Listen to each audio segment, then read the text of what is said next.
We're we're live. What's going on, everybody? This is Dementia Scott with another live stream review. Today, we're going to be talking about Transformers: Dark of the Moon. So, if you guys are brand new, if you're familiar with me, my name is Dementia Scott. If you enjoyed these live streams, please consider hitting the like button and subscribe for more. I'm currently at 900 subscribers, and I really want to get this channel up to 1K pretty eventually. So, and I'm not only here by myself, but I also have a brand new guest to the channel, and that is here.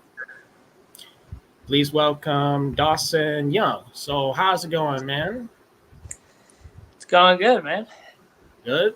So, you started reviewing the Michael Bay Transformers on your channel with the first one, and you and me decided to do the review the second one together on your channel. So, if you guys haven't yet, I will have Dawson Young's YouTube in the description below. And if you want to hear his thoughts on the first one and our thoughts on Revenge of the Fallen, those are on his channel. So here we are reviewing Transformers: Dark of the Moon. So if you guys follow my channel, you probably know that I have a guilty pleasure love for Michael Bay's Transformers. I own the movie. I own them on Blu-ray. I even brought a bunch of toys from the film, including this little buddy here, Sentinel Prime, and a bunch of others. So, I don't know, for me, like I said, the Transformers movies directed by Michael Bay they didn't have the best story writing, but they still had great action, great score, some characters, in my opinion, some great Autobots, some great Decepticons. So I've been a massive fan of the Transformers. So I think I'm done here. So Dawson, you want to introduce yourself? Talk about your channel. Yeah, so for those that don't know me, I'm a movie reviewer here on YouTube. I pretty much review every movie. I also do some ranking videos occasionally and started doing reaction videos more. So if that's something that you're interested in, then please subscribe to my channel. All right, thank you. So if I was saying this before, if you guys are tuned in to say hello to us, feel free to hit the like button and subscribe for more. And so I want to start with my experience with this movie when it was getting released. So I was a teenager in high school. I saw the teaser trailers. They were pretty cool. Revenge of the Fallen, it had its moments, but there were plot holes. But I was still excited to see what was going to happen next. I heard a bit of controversies about the movie. Some cast, especially Megan Fox, was reported to not return for this movie due to some behind the scenes drama with Michael Bay. So I heard this movie was gonna actually take place in Chicago. I've seen filming locations on the internet of them filming in Chicago, so that's pretty insane. Um, I heard a former Autobot leader was appearing.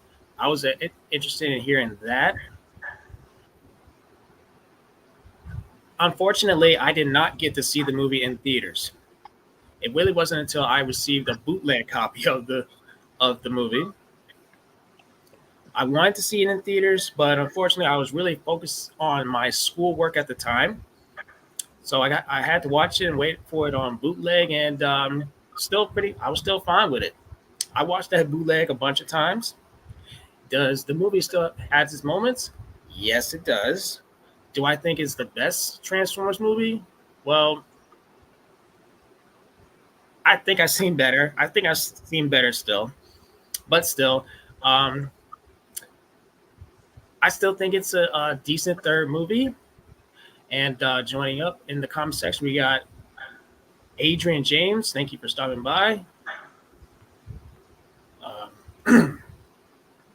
I thought this was originally the last movie in the Transformers series directed by Michael Bay, but we sure did got two more films in it.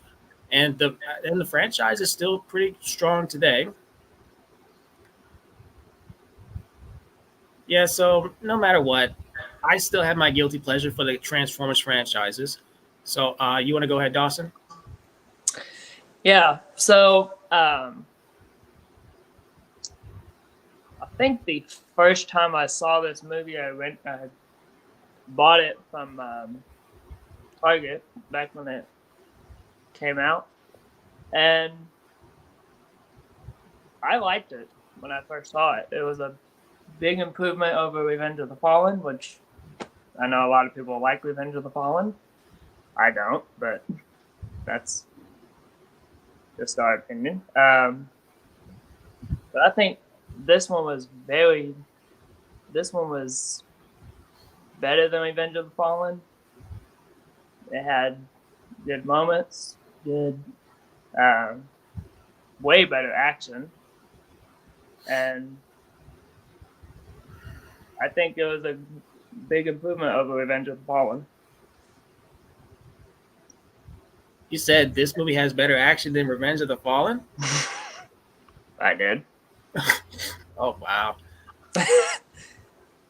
Okay. Tell me what was the best action sequence from Revenge of the Fallen? I will tell you this. In my opinion, it was still Optimus Prime fighting Megatron, Starscream, and Rhydor in the forest battle for sure. And even when he beat up and killed the Fallen and beat up Megatron at the end of that movie in Egypt, those are two favorite action sequences. So, what are the best action sequence in Dark of the Moon to you? Uh, I do think the final action scene in Chicago is good. Love the highway chase. Mm-hmm.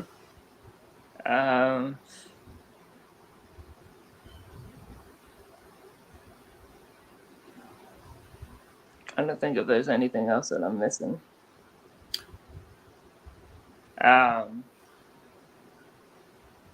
The fight between Optimus and Shockwave is good. I like that.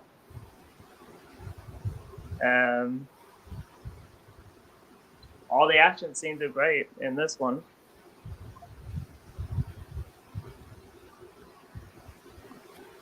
All right.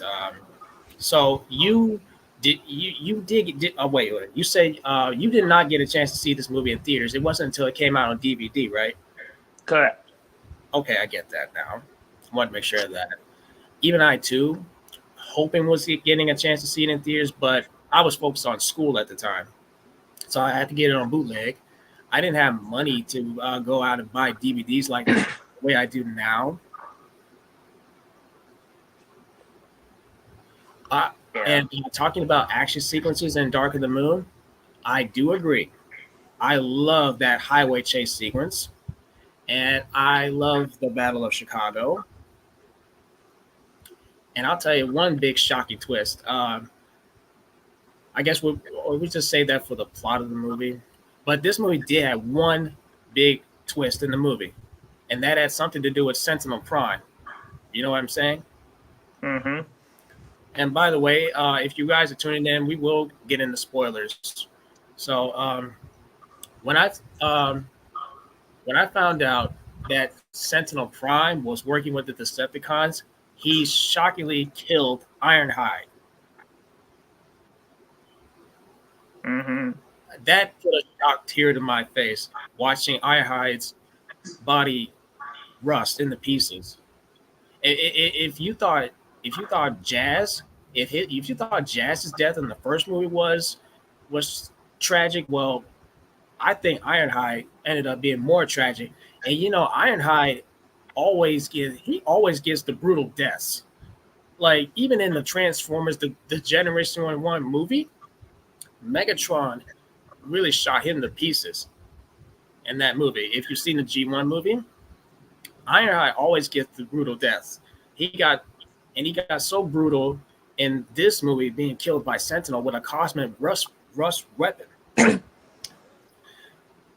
That is so. It was just so sad to watch Ironhide's body just turn into rust like that. In fact, um, he even he even said in the first movie, "Oh, my foot's gonna rust." Well, his entire body rusted. Can you believe that?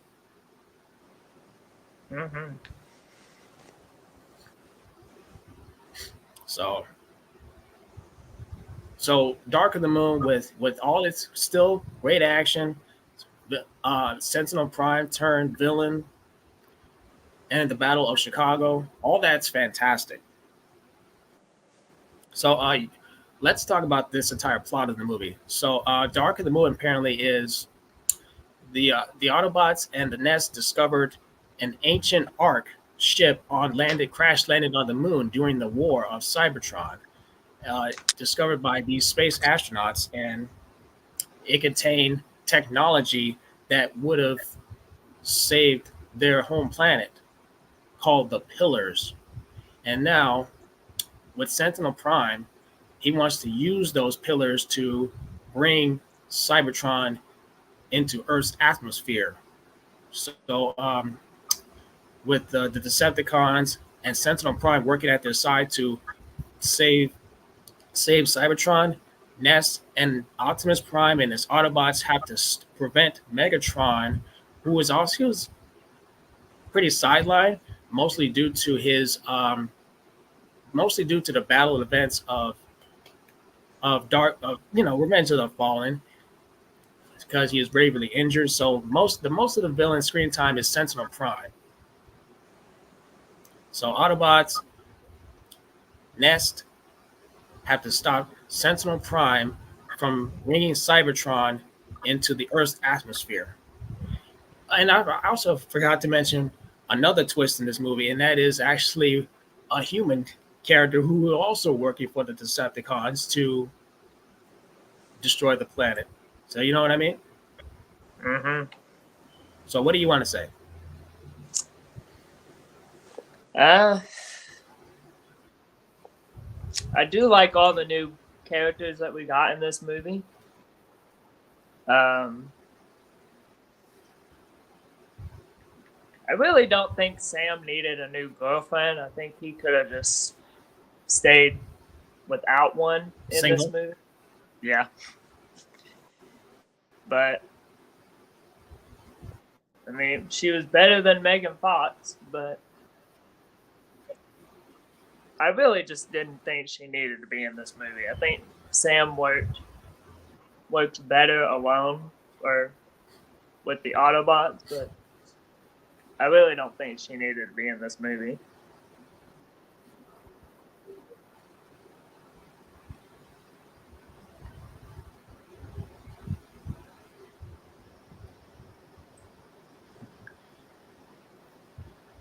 Okay.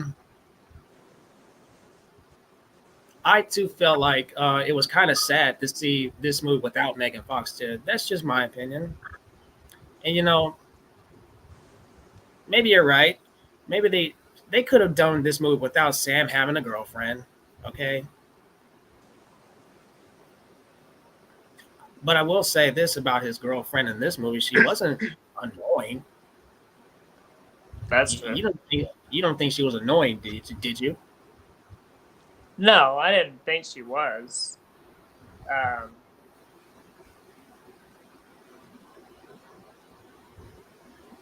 she did have a lot to do in this movie. I'll tell you one thing. She convinced Megatron to help Optimus Prime to stop Sentinel. Oh yeah, I forgot about that. Oh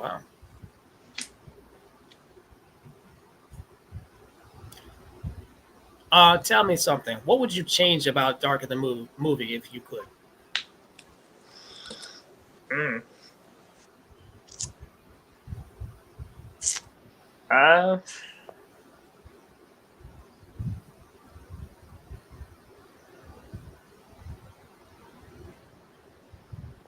some of the characters I would change.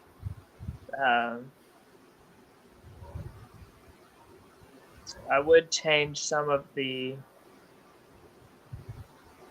Um, I guess the main difference that I would change is the runtime. I think this movie could have been a little shorter. The movie is 2 hours and 30 minutes. Yeah, it could be. It could have been a little shorter.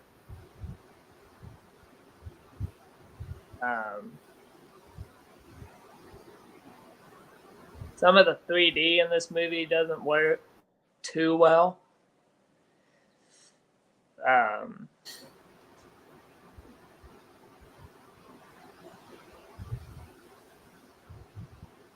That's pretty much all I would change.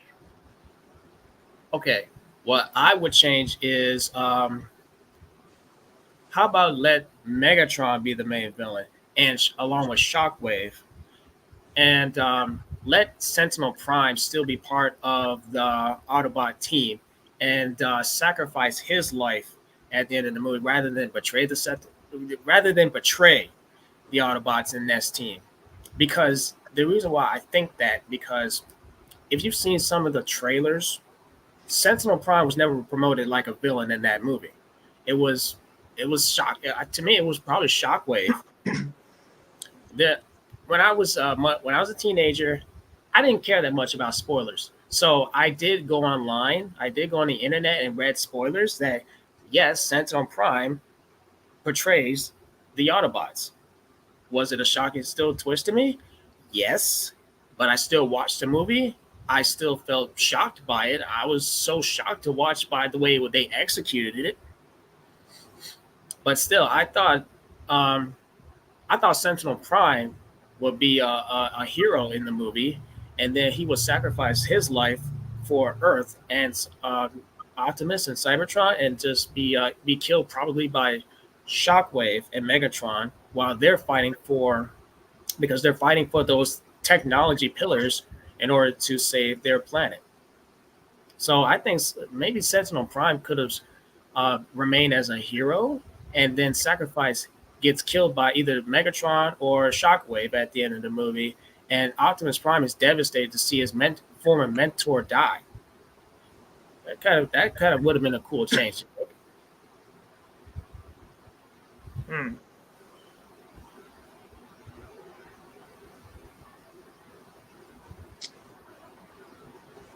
That's probably what I would change too.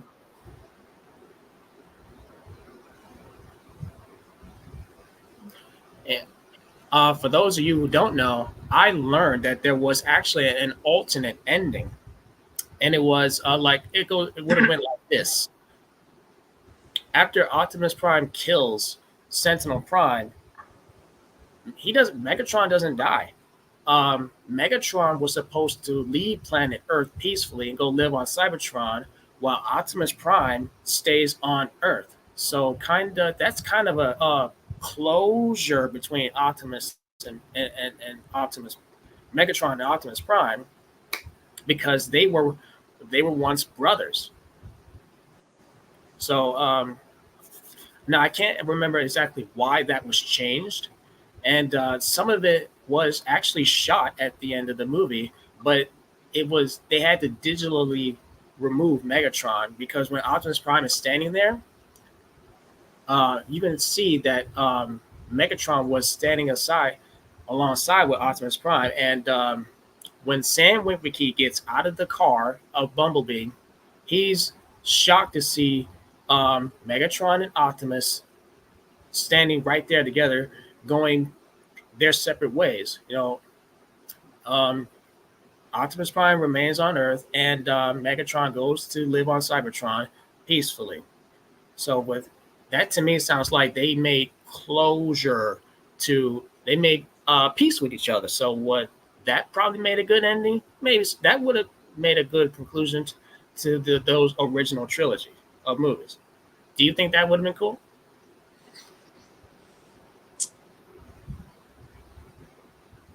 I think it would have been. I kind of would have liked to see that. And if you go on YouTube, you can go type in Transformers Dark of the Moon, and you might see like this. Did you know that? There are some short YouTube videos about that. All right, so now What? Let's talk about the good about these movies. It's easy with me. Still, they have great CGI Transformers action. You have great score, and some performances are just fine with me. Oh, you know what? Remember those records? The records that appear like at the near the end of the movie. They were actually kind of funny. Oh yeah. So, do you prefer the twin Autobots or the Wreckers? Uh, In fact, the twins were all they were originally going to appear in this movie. I'll let you go, and then I'm gonna say something about the twins. So go ahead, you talk about your good. I would have loved to see the twins in this movie too.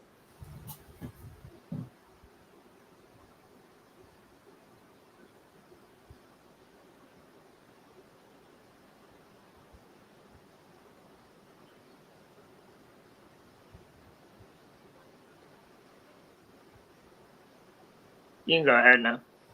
All right, so originally the twins were going to actually return in this movie, but for some reason those two received a lot of controversy. So Michael Bay they decided to cut them, and if you want to know what was their fate in the movie, they would have been killed by Sentinel Prime, just like Ironhide. Hmm.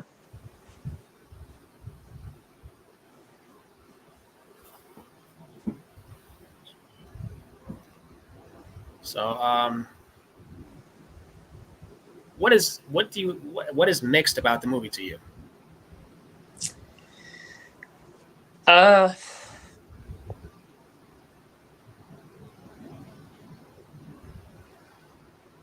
some of the uh, some of the visuals aren't too great. Like they're not bad, but some of the visuals don't really.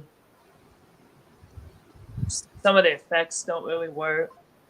Um, some of the cast members do work. Some of them don't.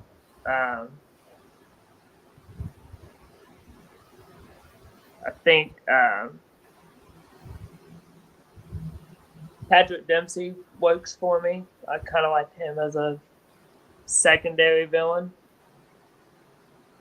Um, you do see less of Sam's parents in this one, which is good because they were annoying in the second one. So I like how they didn't show up in this one that much.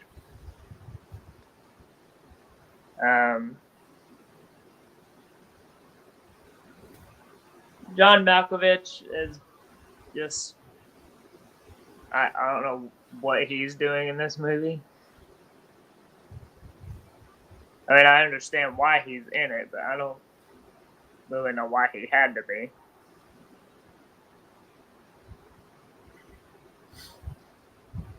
Okay, the one thing my mix is um, maybe some of the plot holes in the movie that because you don't know the fate of certain characters like some of those but some of those to me were actually resolved in the later ones like the little former Decepticon Willie and the little side one Brains those little Mhm. they, I there was no explanation of what happened to them when they took down one of the Decepticon ships but I think some of that got resolved in the later ones. Yeah, so I think these movies need some time to work on their storytelling with explaining things, like because some characters show up and disappear and never show up again. That's exactly what was my biggest mixed about Revenge of the Fallen.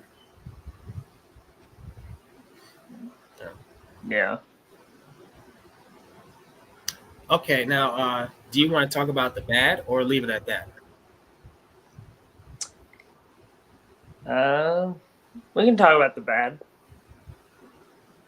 'Cause I don't usually talk about the bad, but go ahead. Mm,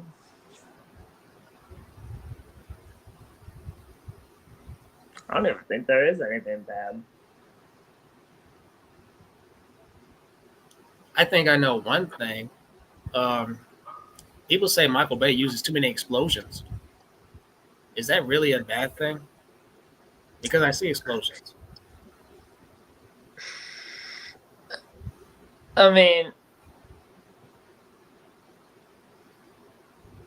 I do think he could use less of that. I mean, that's with every Michael Bay movie that he does. It's that's what he does in all of his movies.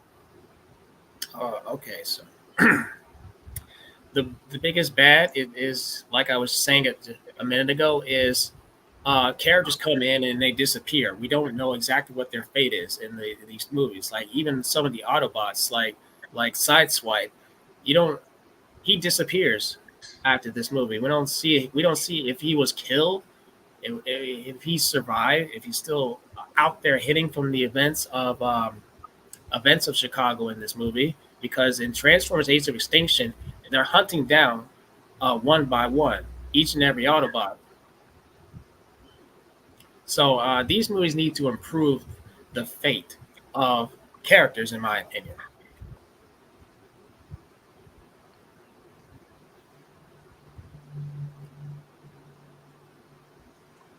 And you know something? This isn't a bad thing. This was actually the last movie to use score music that was produced by Linkin Park. Do you really like their music? I do. I think the music they used in this movie was good. Okay, good. So, do you want to give? Do you want to start giving your overall score from 1 to 10? Uh, yeah, I guess my score would have to be um, I'll go a 3.5 out of 10. What? 3.5? Damn, damn! I'm going way higher than that. I just got so much guilty pleasure about these movies, so I'm just gonna stick with a. I'm going with a 7 out of 10.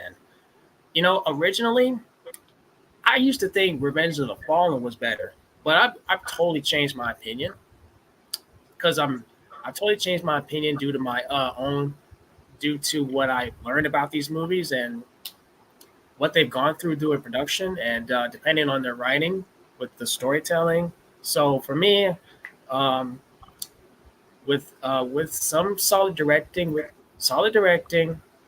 I know what people love or hate Michael Bay, but I still think he does a good job directing these some characters. And Optimus Prime is still the best with great action, great score, great epics, great third act fighting in Chicago, and some great shocking twists in this movie. So I'm going to give it a 7 out of 10. So I will also say, if you're in the action, if you're in the sci-fi, if you're in the robots fighting, then I say yes. I recommend this movie. Dude, what do you say? Do you recommend this movie? I do recommend this movie. It's way better than Revenge of the Fallen. It's got a lot more.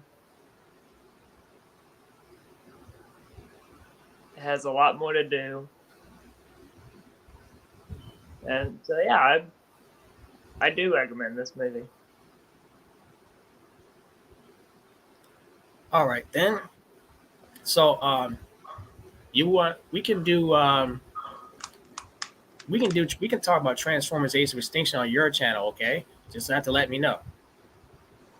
That's gonna be a fun one. That's gonna be crazy. That's gonna be a fun one. So I think we're gonna wrap this review up because I know you have to leave soon. So I want to thank you for those who stopped by really quick. Thank you very much, Adrian James, and thank you very much, Dawson Young, for asking me this to do this. It's been pretty fun so far. So if you guys are watching this stream later, give it a thumbs up, subscribe to my channel, and make sure to go subscribe to Dawson Young's channel. You want to remind everyone where they can find you? Yes, you can find me on obviously YouTube. You can also find me on Instagram, and that's about it. All right, guys. So as for me, my YouTube channel is right here, Dimension Scott. If you guys enjoy love physical media, if you like movie collecting, you love titles, if you like video games, my channel is the right place for you. But thank you all for so much for watching us talk about this movie, and we'll see you guys later. Peace out. Peace.